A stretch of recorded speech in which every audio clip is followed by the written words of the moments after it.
कि मेरा जो अपना 10 साल का राजनीतिक अनुभव पूरे देश में रहा, मैंने देखा, ये अध्ययन किया कि जो देश में युवा है वो राजनीति में आता कैसे है, कौन से युवा राजनीति में आते हैं और उनकी राजनीति में यात्रा कैसी रहती है।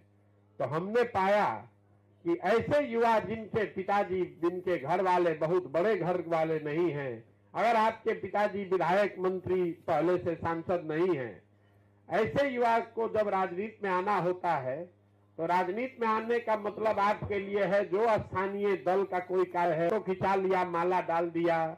जब नेताजी आए तो उनके आगे पीछे भीड़ का हिस्सा बनिए, उनका कोई धरना प्रदर्शन है तो उसमें जाकर बैठिए, लाठी डंडा खाइए। नेताजी ने आवाज लगाई तो उनकी आवाज में आवाज लगाकर आपने भी जिंदाबाद कहा। नेताजी का राजनीतिक विरोधी है, उसके खिलाफ आपने मुर्दाबाद कहा। ये सब काम आप इसलिए करते हैं कि आपको लगता है कि धीरे धीरे ऐसे ही हम भी राजनेता बन जाएंगे, नेता बन जाएंगे, हम भी कुछ कर पाएंगे।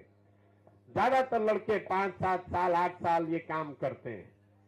5-7 साल जब आप ये काम कीजिएगा तो फिर आपके मन में भी आकांक्षा होगी कि भाई हमको भी कोई जगह मिलना चाहिए, हमारे लिए भी कुछ होना चाहिए।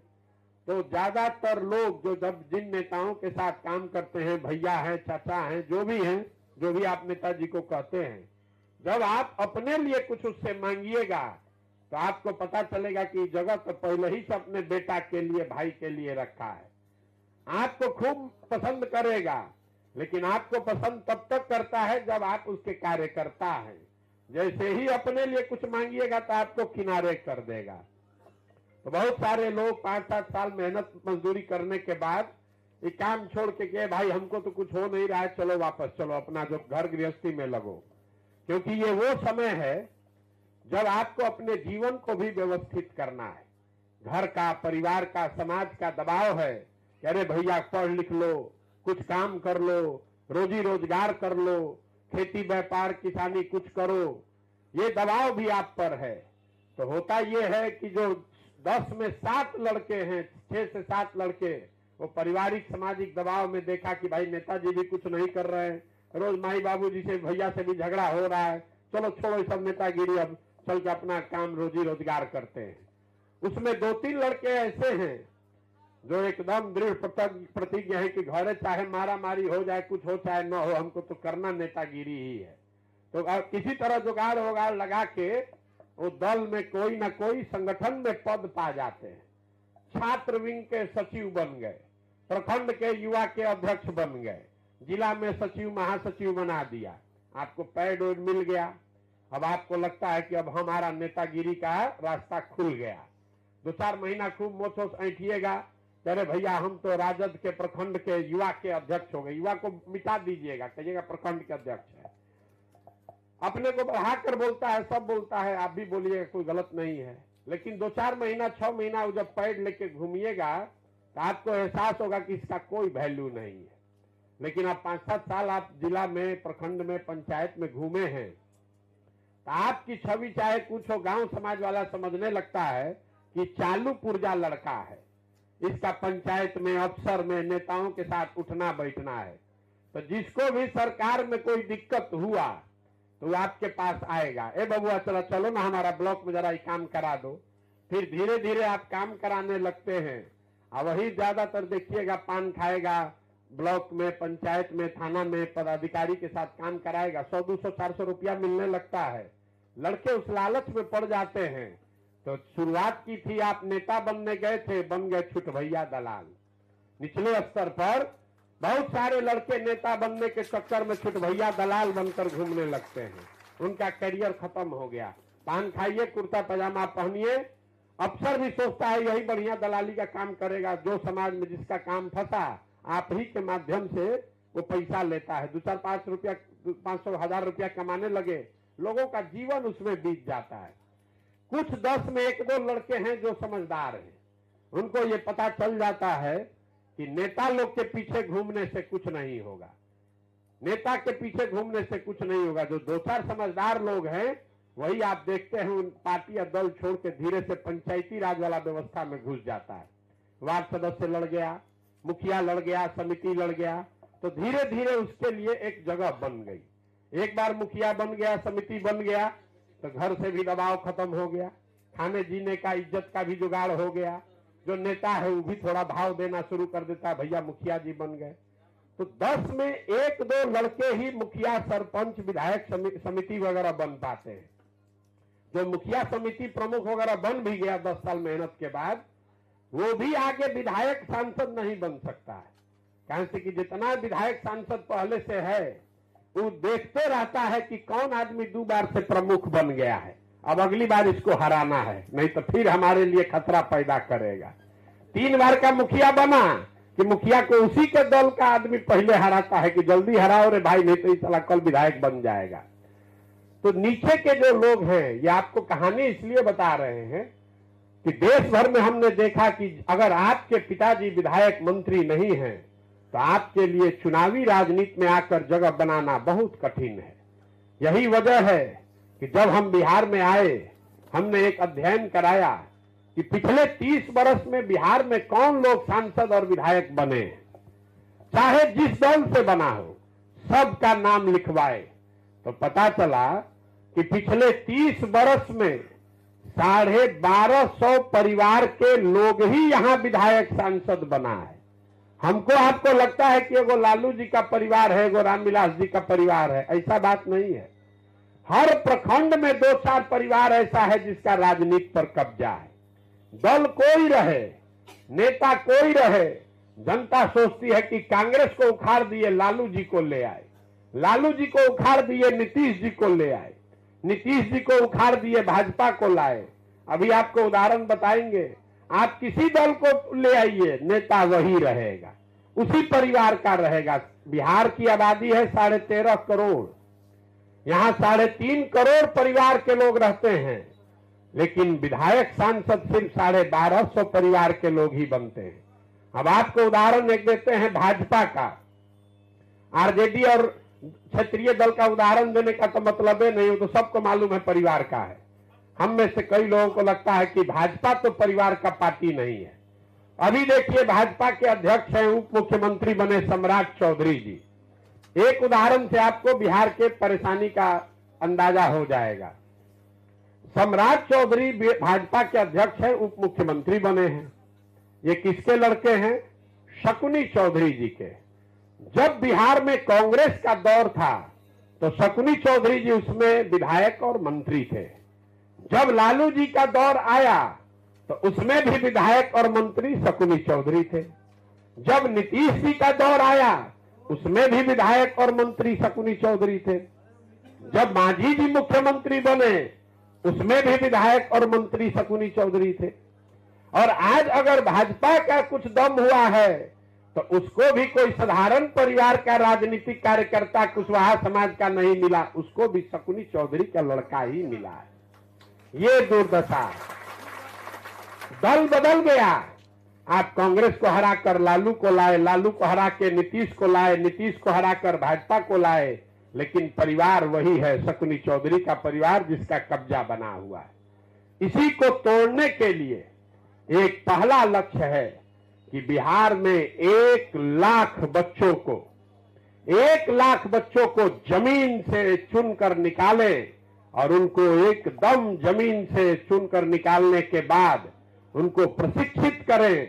3 बरस, 4 बरस, 5 बरस उनके साथ काम करें, ताकि ये लड़के सिर्फ राजनीति में न आए, आने वाले 4-5 बरस में चुनाव भी लड़ें, अपने लिए जगह बनाएं, तब इन परिवार का दबदबा यहां से खत्म होगा। तो ये जो लक्ष्य है, 1 लाख बच्चों को जन सुराज अपने खर्चे पर, अपना संसाधन लगाकर हम ये अवसर दे रहे हैं, उसी का एक छोटा सा हिस्सा आप हैं। 200-400 लड़कों को अभी ये अवसर सहरसा में मैंने शुरू किया है। हर पंचायत में 8 से 10 ऐसे बच्चों को चुनकर क्लब के जरिए 1 साल में उनका असेसमेंट होगा। मतलब एक तरह से आपको जांचने की ये प्रक्रिया है। क्लब खोलने से आप नेता नहीं बनिएगा, कैरम बोर्ड बैठाकर खेलने से, बच्चों को पढ़ाकर आप नेता नहीं बनिएगा।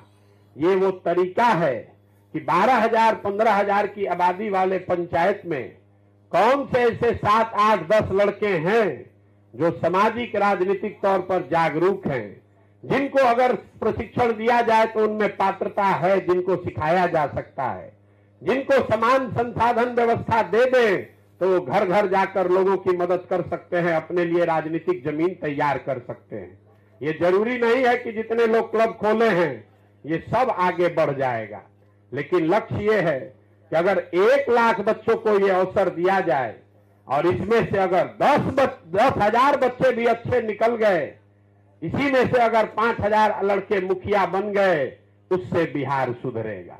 क्योंकि ये लड़के जब नीचे से उठकर आएंगे, समिति बनेंगे, मुखिया बनेंगे, तो आपका जो प्रशिक्षण है, आपकी जो तैयारी है, आप लाखों लोग में से चुनकर निकाले गए हैं, एक दिन में नहीं होगा। क्लब जो खुला है, कोई कह रहा है कि व्हाट्सएप ग्रुप बनाने के लिए कहा गया है। जो लोग आए होंगे आपके पंचायत में, वो कहता है व्हाट्सएप ग्रुप बनाइए, 25 लोगों का संगठन बनाइए, एक कोई जगह बताइए जहां बोर्ड लगाइए, एक कैरम बोर्ड आपको देता है, संविधान का प्रस्तावना देता है। ये सब काम क्यों कराया जा रहा है? कुछ लोगों को लगता है कि हमको व्हाट्सएप ग्रुप बना रहे हैं प्रचार करने के लिए। मेरे भाई, 100 आदमी को व्हाट्सएप पर जोड़ने के लिए हमको गांव गांव जाने की जरूरत नहीं, तो दिल्ली में बैठ के लाखों लोगों का व्हाट्सएप ग्रुप बन जाएगा। तो व्हाट्सएप ग्रुप इसलिए बनाया जाता है कि अगर आप 25 लोग मिलकर क्लब बना रहे हैं और आप गांव पंचायत में रहते हैं, तो हम लोग मान के चलते हैं कि एक आदमी कम से कम 5 लोगों को भी जानता है, तो 100 आदमी तो आपके पहले दिन आपके साथ जुड़े होने चाहिए। अगर आप मिठाई का दुकान खोलते हैं तो गांव देहात में आपके इलाके में जानकारी तो होना चाहिए कि आप मिठाई का दुकान खोले हैं, तभी तो आपके पास आएगा। तो 100-150 लोगों का आप व्हाट्सएप ग्रुप बनाते हैं, तो हम लोग को 100 आदमी को पता चला कि आपने क्लब करके कोई व्यवस्था बनाई है। कितने लोग व्हाट्सएप ग्रुप में हैं इसका कोई महत्व नहीं है।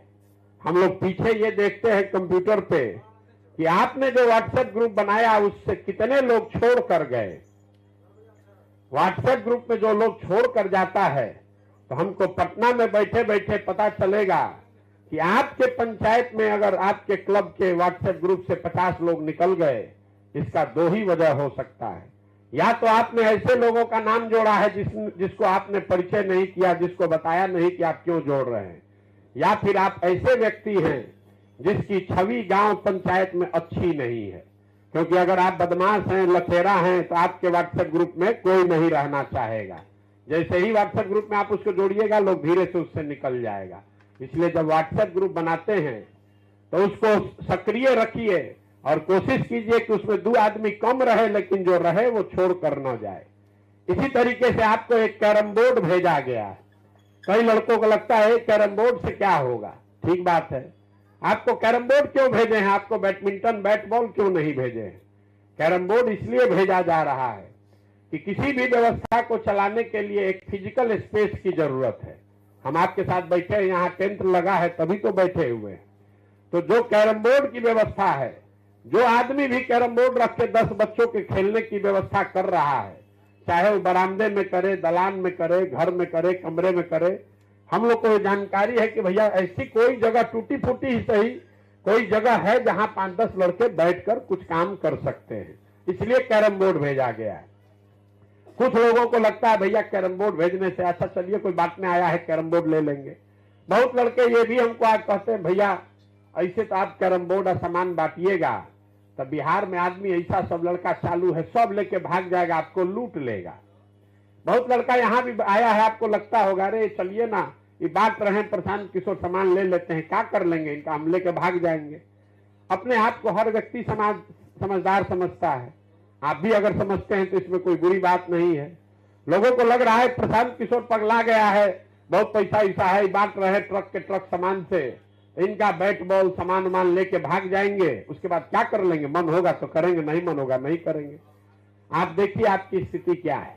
मान लीजिए कि आप हमारा कैरम बोर्ड और सामान लेकर भाग गए, आप क्लब खोले फिर बंद कर दिए, नहीं चला रहे, उससे हमारा क्या होगा? आप 1000-2000 का कैरम बोर्ड लेकर भागे हैं, लेकिन 2000 रुपया के खर्चे में हमको ये पता चल गया कि उस पंचायत में, उस गांव में आप वो शख्स नहीं है जिसके पीछे दाव लगाना है। अगर समझिए, अभी तो 2000 के खर्चे में पता चल गया कि आप गलत व्यक्ति हैं या आप वो सही व्यक्ति नहीं है जिसको मुखिया बनाने के लिए दाव लगाना है। जो आदमी 2000 रुपया का कैरम बोर्ड लेकर भाग सकता है, समझिए उसको 5 लाख रुपया लगाकर कर मुखिया का चुनाव लड़ाकर जिता दें, वो मुखिया जीत जाएगा तो पंचायत का ईंटा ईंटा बेच देगा। यही आपके जांचने की प्रक्रिया है। और आप समझ रहे हैं कि आप बहुत होशियार हैं, हम तो कैरम बोर्ड लेकर भाग गए जनसुराज का। मेरे भाई, हम गांव गांव में घूम कर कह रहे हैं कि हम समाज को मत कर सही आदमी निकालेंगे। लोग पूछता है कि कैसे सही आदमी ढूंढिएगा? सही और गलत किसी के माथे पर नहीं लिखा हुआ है। हमारे पास कोई यंत्र नहीं है कि हम देख कर बता दें कौन सही है कौन गलत है। सही और गलत की यही पहचान है। आपको अवसर दे रहे हैं, आपको व्यवस्था दे रहे हैं। अगर उस व्यवस्था को लेकर भी आप कुछ अच्छा नहीं करते हैं तो आप सही व्यक्ति नहीं है। लेने से पहले तो सब अच्छा ही बोलता है, जो भी है वो कहता है भैया हमको मिल जाए तो हम बढ़िया करेंगे। जब बनता है उसके बाद में चोरी शुरू करता है। लेकिन अगर आप सही व्यक्ति हैं, कैरम बोर्ड के लालच में नहीं आए हैं, कुछ बनने आए हैं, समाज में अपने लिए राजनीतिक जगह बनाने आए हैं, तो क्लब खोलते समय आपसे ये पूछा गया है कि बताइए कि अगले 3 से 5 साल में आप कौन सा चुनाव लड़ना चाहते हैं। जो लड़कों से आपसे पूछा गया है, अगर आपने बताया है तो भी नहीं, आगे भी बता दीजिएगा तो हमारे पास वो जानकारी रहेगी। साल भर जिन लड़कों ने क्लब को ठीक से चला लिया, अपना दायरा बढ़ा लिया, जनसुराज के खर्चे पर हमारी मदद से, अगर आप पंचायत के सर्वे में सबसे सक्रिय सबसे सही लड़के निकल गए तो फिर आपकी राजनीतिक यात्रा शुरू होगी। अब आपका दायरा बढ़ेगा कैसे? आपने अपनी ताकत से 20, 25, 50, 100 लड़कों के साथ एक क्लब बनाया है। अब आप जनसुराज की मदद से, मान लीजिए कि आपके गांव में 25 लड़के हैं जो क्रिकेट खेलते हैं, उनको आप बैट बॉल क्रिकेट किट पूरा दीजिए जनसुराज के क्लब से, अपने क्लब से। वो लड़के 25 लड़के रोज आएंगे क्रिकेट का सामान लेने, क्रिकेट खेलेंगे, खेलकर फिर आकर आपके क्लब पर जमा करेंगे, तो 25 लड़कों से आपका सीधा रास्ता बन गया। हर गांव में जब हम लोग पैदल चल रहे हैं, देख रहे हैं सैकड़ों बच्चे ऐसे हैं, हर गांव में 10-15 बच्चे ऐसे होते हैं जो दौड़ने की तैयारी करते हैं, जो सेना में जाने के लिए, पुलिस में जाने के लिए दौड़ने का अभ्यास करते हैं। सड़क पर सुबह सुबह लड़के दौड़ते हैं। इन लड़कों की माली हालत इतनी खराब है कि ज्यादातर लड़कों के शरीर पर शुद्ध एक कपड़ा भी नहीं होता है। तो हम क्लब से ये व्यवस्था करा रहे हैं कि आपके गांव में अगर 20 नवयुवक है जो दौड़ने का तैयारी कर रहा है, उनको आप बढ़िया टी शर्ट और पैंट दीजिए जनसुराज की ओर से, ताकि कम से कम वो एक बढ़िया टी शर्ट पैंट पहनकर रोज दौड़े। आप दीजिएगा उसको तो आपके साथ जुड़ेगा, आपके क्लब का हिस्सा बनेगा। ऐसे ही आप अपने गांव में वॉलीबॉल का टीम बनवाइए, वॉलीबॉल खेलने का सामान जनसुराज से ले जाइए। आप कबड्डी का टूर्नामेंट कराइए, टूर्नामेंट कराने की व्यवस्था आप जनसुराज से कराइए। जैसे जैसे आप 4-5 खेल कूद का चीज शुरू करेंगे, 50-100 लड़कों का जामवाड़ा आपके अगल बगल हो जाएगा। आप जैसे ही आपकी ये ताकत हो गई, ये जांच में निकल गया, हम लोगों ने देखा कि भाई लड़का तो होशियार है, 100, 20, 50 लड़कों के साथ मिलकर इसने गांव में कुछ शुरू किया है, आपको ये अवसर होगा। आप अपने गांव में जो सबसे गरीब 5 लड़का है, अगर आपके प्रखंड में, आपके पंचायत में कोई बढ़िया कोचिंग संस्था है, वहां वो बच्चा पढ़ने जाना चाहता है, उसके माँ बाप के पास पैसा नहीं है, वो पैसा जनसुराज उसको देगा, आप उसको भेजिए वहां कोचिंग संस्थान में पढ़ने का। परीक्षा देना पड़ेगा, इसे कहने से नहीं होगा, लेकिन हर क्लब के अध्यक्ष को यह अधिकार है कि आप अपने गांव से 5 ऐसे गरीब बच्चों को नामांकित कर सकते हैं जो परीक्षा में बैठे, अगर वो परीक्षा पास कर जाएगा तो उसके पढ़ाई का, कोचिंग का खर्चा जनसुराज से दिया जाएगा। 5 गो बच्चा आपके मदद से अगर पढ़ने लगा तो 5 गो परिवार आपके साथ जुड़ गया। इसी तरीके से आप खबर भेजिए कि भैया हमारे गांव में हम चाहते हैं कि मोतियाबिंद ऑपरेशन के लिए सबका आंख का जांच किया जाए। जनसुराज की टीम से आपको अपने खर्चे से हम साधन वहां भेजेंगे, वहां आप आंख जांच कराइएगा 100 आदमी का। 20 आदमी को मोतियाबिंद निकला, उसका मोतियाबिंद का ऑपरेशन करा दीजिएगा, तो 20 परिवार आपका हमेशा के लिए ऋणी हो जाएगा। आपको हमारा झंडा उठाकर नहीं घूमना है, जिंदाबाद मुर्दाबाद नहीं करना है, नेता और अफसर के खिलाफ गाली गलौज नहीं करना है। आपको अपना काम करना है, अपने जरिए समाज के लिए कुछ अच्छा काम करना है। साल भर जो लड़के ये अच्छा कर लिए, तो हम आपको लिख के देते हैं, आपके गांव पंचायत में 200, 400, 500 आदमी जानेगा कि यही वो संजीत कुमार है, यही वो मनोज सिन्हा है, यही फलाना पासवान है जो लड़का अच्छा काम कर रहा है, आजकल कुछ कर रहा है। अगर आप ये कीजिएगा तो आपको दिन में 1.5 घंटा, 2 घंटा, 3 घंटा भी मेहनत कीजिए तो जो काम भी आप पहले से करते हैं वो करते हुए ये चीज आप कर सकते हैं। आपको अपनी पढ़ाई नहीं छोड़नी है, दुकानदारी नहीं छोड़नी है, किसानी नहीं छोड़ना है। जो व्यवस्था आप अपने गांव में छोटा, अब लेकिन अब आके ही मत कहिए कि भैया हमारे गांव में पुल नहीं है, पुल बनवा दीजिए। इतनी समझदारी आपकी होनी चाहिए। लोग कहता है भैया पुस्तकालय बनवा दीजिए। अरे भैया, एक पुस्तकालय बनाने में अगर 10 लाख रुपया लगेगा, 10 लाख में 1000 बच्चों को पढ़ाने का व्यवस्था हो जाएगा। अगर आपको इतना समझदारी नहीं है तो आप नेतागिरी क्या कीजिएगा। साल भर जिसने अच्छा क्लब चला लिया और क्लब के मूल्यांकन में आप ऊपर आए तो फिर हम व्यक्तिगत तौर पर आपको बुलाकर 3 महीने का हमारे साथ रहकर ट्रेनिंग भी देंगे और ट्रेनिंग के दौरान आपको पैसा भी मिलेगा। 3 महीना साथ में रहिए, प्रशिक्षित होइए कि कैसे आप मुखिया का चुनाव लड़ सकते हैं, कैसे आप समिति लड़िएगा तो चुनाव जीतिएगा। आपको कौन चुनाव लड़ना है ये तय हम नहीं करते हैं, ये तय आपको करना है। लड़के आकर पूछते हैं भैया कौन चुनाव लड़े, वार्ड सदस्य लड़े कि सांसद लड़े कि विधायक बन जाएं, हमको इसका कोई ज्ञान नहीं है। आप ये अपने जीवन में तय करते हैं कि हमको बैंक का एग्जाम देना है कि हमको टीचर बनना है। आप तय करते हैं कि हमको रेलवे का एग्जाम देना है कि हमको दुकान चलाना है, क्योंकि आपको ये मालूम है कि आपकी क्षमता क्या है, आप क्या जीवन में कर सकते हैं। उसी तरह चुनाव कौन लड़ना है ये भी तय आपको करना है। हम आपको एक सुझाव खाली दे सकते हैं, आपको जो भी लगे, जो भी आपकी आशा अपेक्षा है कि अगले 3 वर्ष में भैया हमको मुखिया बनना है, तो आपको मेरा सुझाव है कि जो आपकी ताकत है उससे एक पायदान नीचे लड़िए। अगर आपको लगता है कि आप मुखिया जीत सकते हैं तो मुखिया नहीं लड़कर समिति लड़िए। अगर आपको लगता है आप समिति लड़के जीत सकते हैं तो समिति छोड़कर वार्ड सदस्य लड़िए। ये जरूरी है कि जो लड़िए वो लड़कर जीतिए। लोकतंत्र में लड़ने का कोई वैल्यू नहीं है। बहुत आदमी कहता है भैया लड़े हैं सीखने के लिए। जितना बार सीखने के लिए लड़िएगा उतना बार मुट्ठी खुल जाएगा, लोग आप पर हंसेगा। रास्ते में हम चलते हैं, बहुत लोग मिलता है, कहता है भैया हम आपके साथ जुड़ना चाहते हैं, आप हमारे सर पर हाथ रख दीजिए, हम कल विधायक बन जाएंगे। हम कैसे? बोला भैया विधायक का चुनाव लड़े थे, कितना वोट आया था? तो भैया 1300। तो 1300 वोट आया था विधायक के चुनाव में। हाँ भैया वो तैयारी पूरा नहीं था। तो काहे लड़े थे? तैयारी नहीं था तो ऐसे ही लड़े थे भैया। सब लोग कहा लड़के देखा जाए। तो हम जान गए कि इस आदमी में दिमाग लगाने का कोई फायदा नहीं है। उसके मुकाबले कोई मिलता है, कहता हमारी माँ हमारे बाबूजी वार्ड सदस्य थे, अब हम भैया समिति बन गए हैं, चाहते हैं कि आपके साथ चलें, आपका आशीर्वाद लें, आपके सहयोग से ब्लॉक में प्रमुख बनना चाहते हैं। उसको फिर हम पूछते हैं विधायक काहे नहीं लड़ना चाहते हो? कहते ना भैया पहले 10 वर्ष प्रमुख बनेंगे, पहले जगह बना लेंगे, पहचान बना लेंगे, तब न विधायक लड़ेंगे। तो हमको मालूम है कि इस लड़के के पीछे दांव लगाया जा सकता है। तय आपको करना है, एक दिन में कुछ नहीं हो सकता है।